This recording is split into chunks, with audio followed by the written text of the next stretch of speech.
Hey everybody, what's up and welcome back to today's video guys. And today guys, I'm going to go ahead and be showing you how to export in high quality in Adobe After Effects.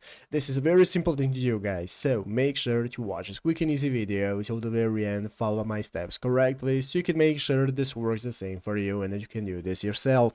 But yeah guys, let's get straight into it. So the first thing you want to do guys is go ahead and open up the official Adobe After Effects program if you haven't already on your PC, and after opening it up, you'll be greeted by the new page right here that's going to look like this, where you can get started with making your composition. So in the beginning, you want to make sure that your composition is selecting the maximum quality that you can. So if you're using 1080p, you want to select this quality right here. If higher and so on, you want to change it to what you're using. After that, click on OK and get started with editing your video right here. So now we can get started with creating our composition right here. And after you have created everything and you're satisfied and you're ready to export it, this is how to do it in high quality. So what you want to do is go right here into the upper left corner, click on File, and in File guys, in the new drop down menu that appears, you want to go ahead and find Export.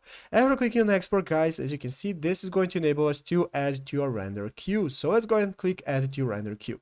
After clicking that guys, you can see now we can go ahead and get started with rendering. And here guys, you can see we have the option to select what kind of render settings we want. If you click on it right here, as you can see, it says best settings. You can now go ahead and select what kind of quality you want for your compositions. You either have draft, wireframe, or best. You want to go ahead and select the best, or either current settings to set your own settings. And after you have done that, you want to select output module, where you can go ahead and select what kind of module you want, and there you want to go ahead and make sure that it's set to high quality as well. If not, change the format options right here and you can set it to what kind of quality you want. After that, you can get started with saving and exporting your file. But yeah guys, basically that is it, how to do it. So I hope this video was helpful. If it was, make sure to leave a like, subscribe to the channel. So you guys, thanks for watching, take care and bye.